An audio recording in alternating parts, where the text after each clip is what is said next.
Opa, salve, salve, beleza? Olá, eu sou o Daniel Oliveira, sejam bem-vindos ao meu canal. Recado importante, chega junto aqui no canto da tela, te inscreve, compartilhe os nossos vídeos, mete o like, que é importante, é o like que fortalece a relação do canal com o YouTube, e deixa sempre um comentário aqui embaixo, porque eu gosto de saber a tua opinião sobre os assuntos que eu abordo aqui. Eu quero falar sobre Eduardo Cudê e a relação dele com o Internacional.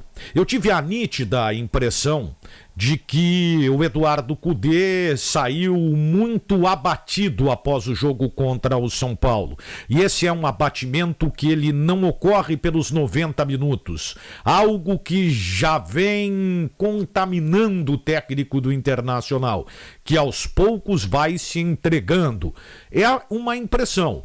Até algumas pessoas falaram que realmente o Eduardo Cudê está muito abatido, mas é preciso ressaltar e relembrar algumas situações que elas são importantes. Primeiro, que fique claro, eu entendo que foi um acerto da direção do Inter a contratação do Eduardo Cudê.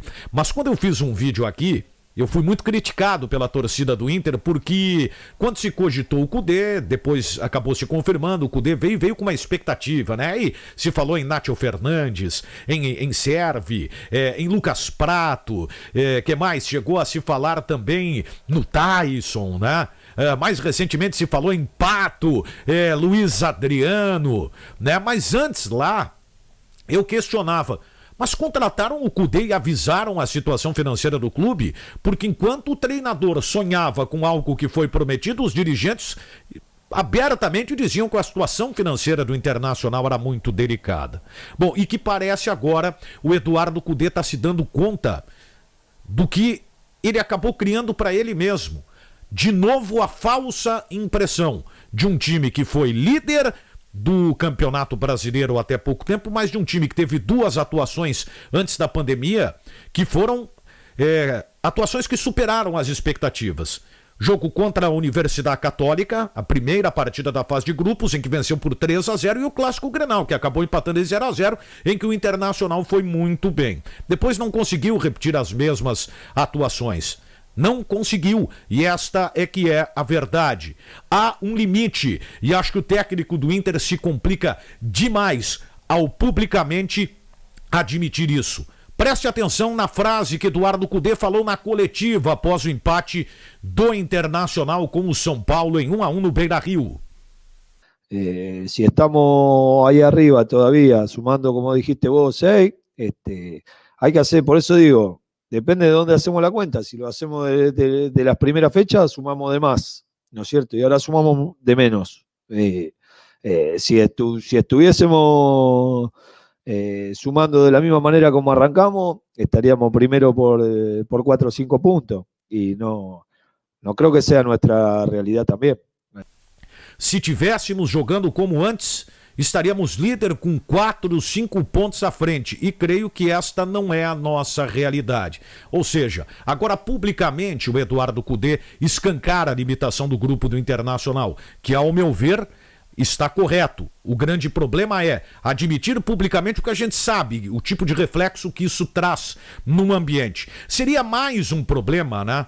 Mais um problema num ambiente que já não é dos melhores, e não é dos melhores justamente criado pelo contexto do Internacional. Eduardo Cudê também falou sobre a demissão do Alessandro Barcelos, vice de futebol, na atitude que foi tomada pelo presidente Marcelo Medeiros, e disse que recebeu muito mal a saída do Alessandro pela relação que tinha com o dirigente, e que não foi uma notícia agradável. Bom, hoje, claro, o que mais se faz no Inter é colocar culpados. É o Eduardo Cudê, pelo fato que o time não rende, ou é o presidente Marcelo Medeiros por tudo que está acontecendo. A culpa ela tem que recair aos colorados que compõem esse ambiente que foi criado por eles e destruído por eles, esse ambiente político que na verdade é um circo de horrores que o Internacional está vivendo. É inadmissível, e infelizmente essa não é uma realidade apenas do Inter, a quantidade de movimentos políticos em um clube de futebol.